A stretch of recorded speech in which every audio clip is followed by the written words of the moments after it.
Assalamualaikum warahmatullahi wabarakatuh. Bagaimana kabarnya hari ini? Alhamdulillah, semoga kita sehat walafiat, dijauhkan dari wabah penyakit mara bahaya ya. Nah, melanjutkan topik kita pada pertemuan sebelumnya, yaitu fenomena alam dalam kehidupan. Dalam hari ini kita akan membahas tentang gejala hari kiamat ya, tentang hari kiamat. Kemarin kita sudah membahasnya di dalam surah Al-Qari'ah. Sekarang kita melanjutkan di surah Az-Zalzalah.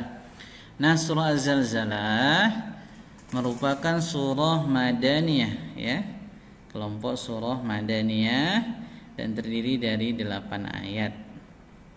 Baik, mari kita sama-sama membaca surah Az-Zalzalah.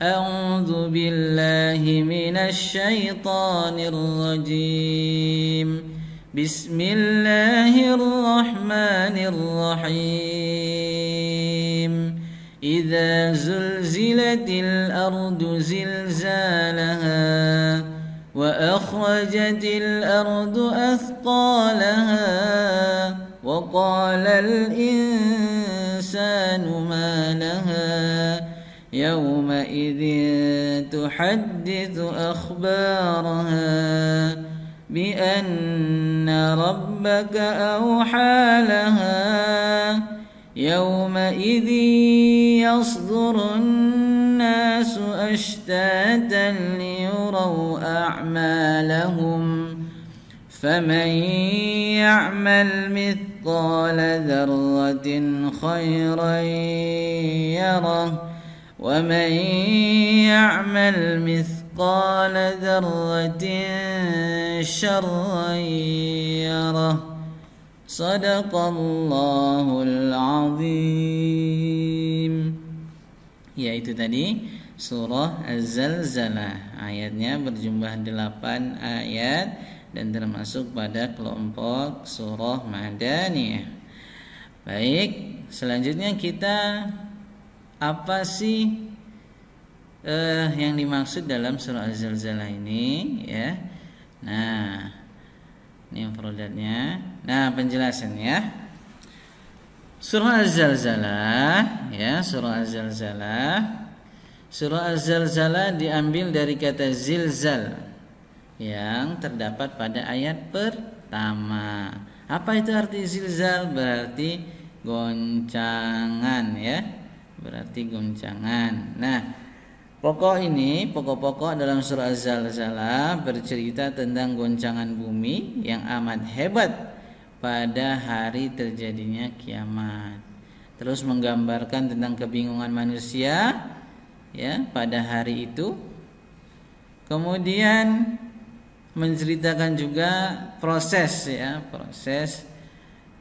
setelah wafatnya manusia semuanya. Nanti ada yaumul ba'ats, hari berbangkit, dan nanti kita akan dikumpulkan di padang mahsyar ya, padang mahsyar, dan nanti akan dihisab, diperhitungkan segala amal perbuatan kita. Jadi ini pokoknya. Sekarang kita masuk penjelasan per ayat ya. Nah, ayat yang pertama dan kedua, idza zulzilatil ardu zilzalaha, apabila bumi diguncangkan dengan guncangan yang sangat dahsyat, wa akhrajatil ardu athqalaha, dan bumi telah mengeluarkan beban berat yang dikandungnya.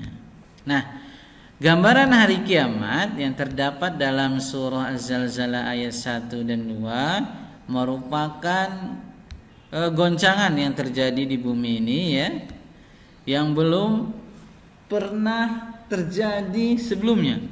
Kalau sekarang ini kita pernah melihat di TV atau di internet ya, di YouTube, itu guncangan gempa yang luar biasa pada saat itu, pada saat hari kiamat, guncangannya jauh lebih luar biasa ya.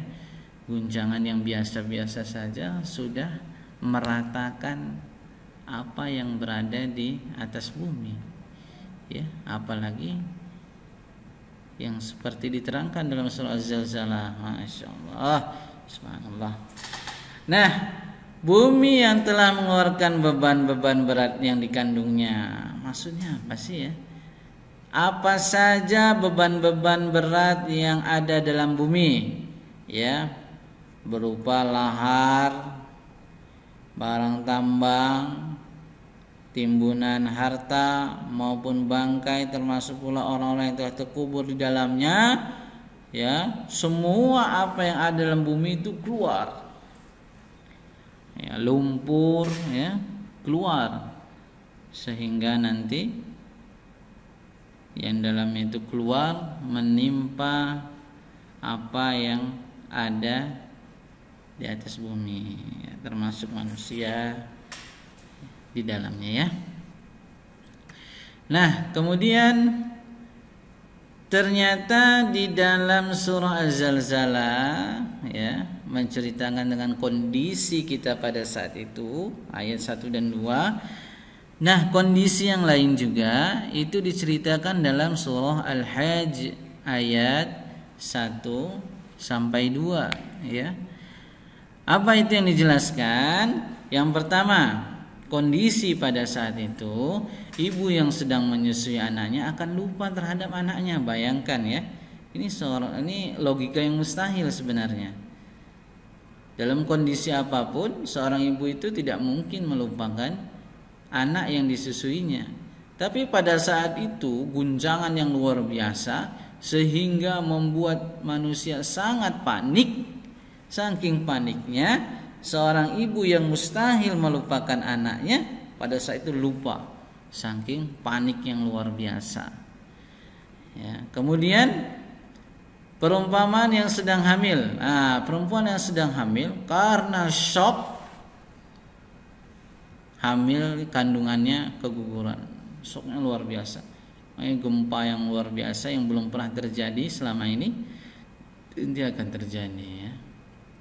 Nah, kemudian yang ketiga, kondisi manusia pada saat itu, yaitu manusia kebingungan sehingga diibaratkan seperti orang yang sedang mabuk, ya.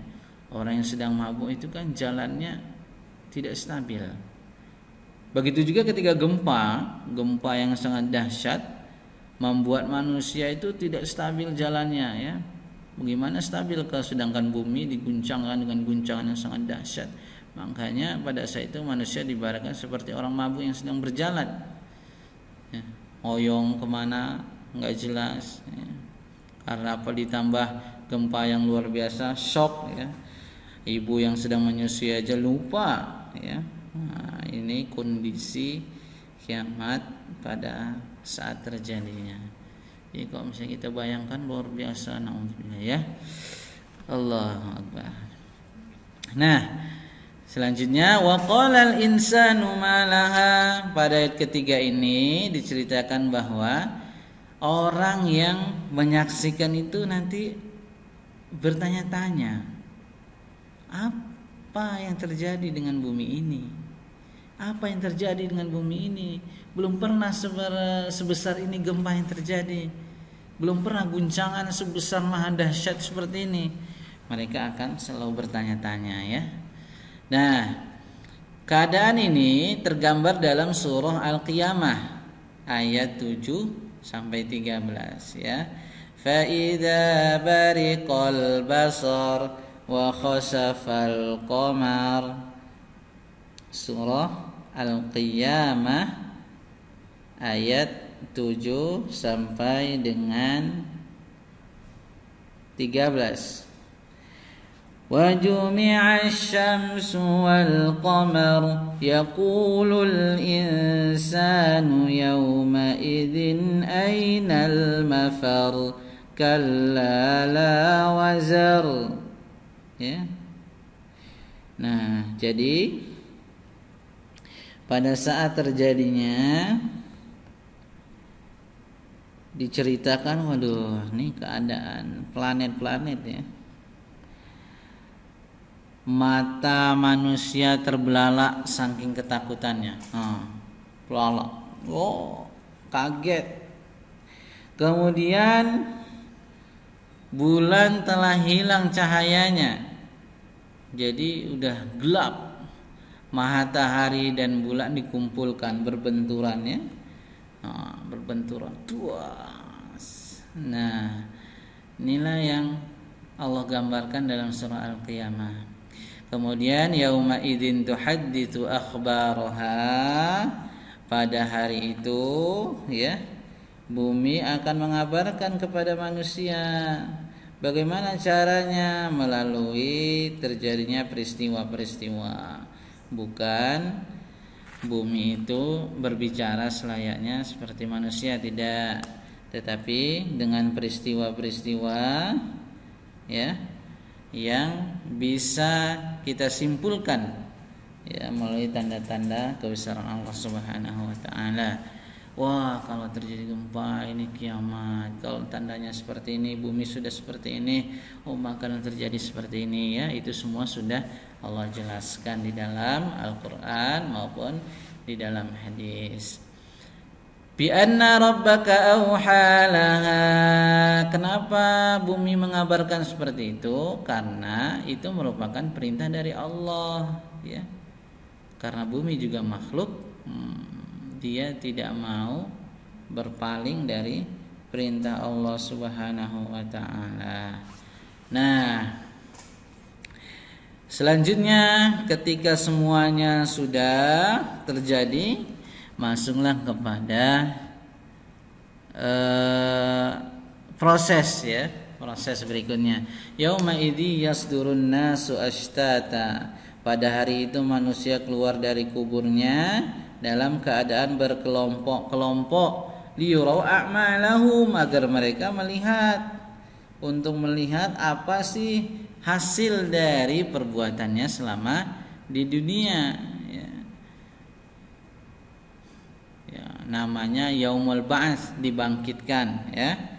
Dengan kata lain, mereka keluar dengan kelompok-kelompok yang terpisah-pisah. Setiap kelompok akan mengarah ke suatu tempat masing-masing, surga atau neraka. Ada ashabul yamin, golongan kanan, wa ashabus shimal, golongan kiri, neraka ya.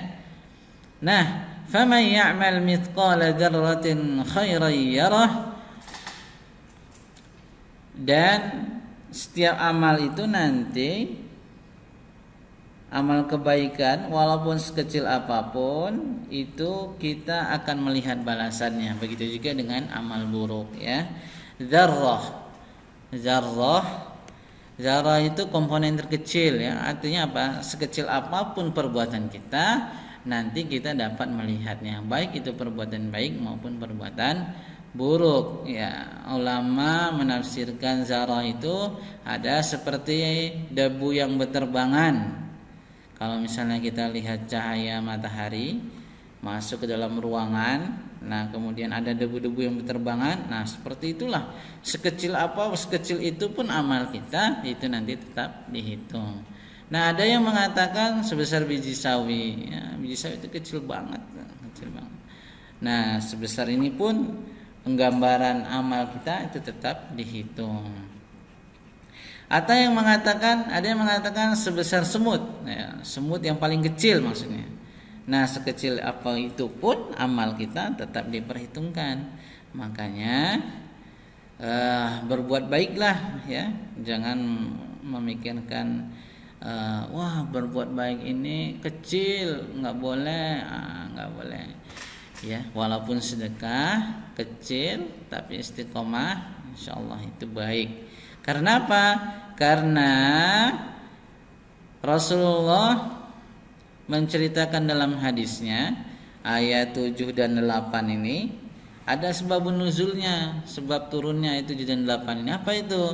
Karena pada saat itu kaum muslimin menganggap bahwa orang yang bersedekah sedikit tidak akan memperoleh pahala. Ya, begitu juga orang yang berbuat dosa kecil, serta menganggap bahwa ancaman neraka dari Allah hanya disediakan bagi orang-orang yang berbuat dosa besar saja. Salah. Sekecil apapun amal, baik itu amal baik maupun amal buruk, semuanya tercatat dan semuanya akan dibalas oleh Allah Subhanahu wa taala. Nah, itu ya. Itu merupakan penjelasan dari surah Az-Zalzalah. Nanti ada prosesnya yaumul ba'ats ya. Hari di mana nanti dibangkitkan. Kemudian yaumul mahsyar, dikumpulkan di padang mahsyar. Kemudian nanti ada yaumul hisab, manusia amalannya dihisab. Kemudian nanti ada yaumul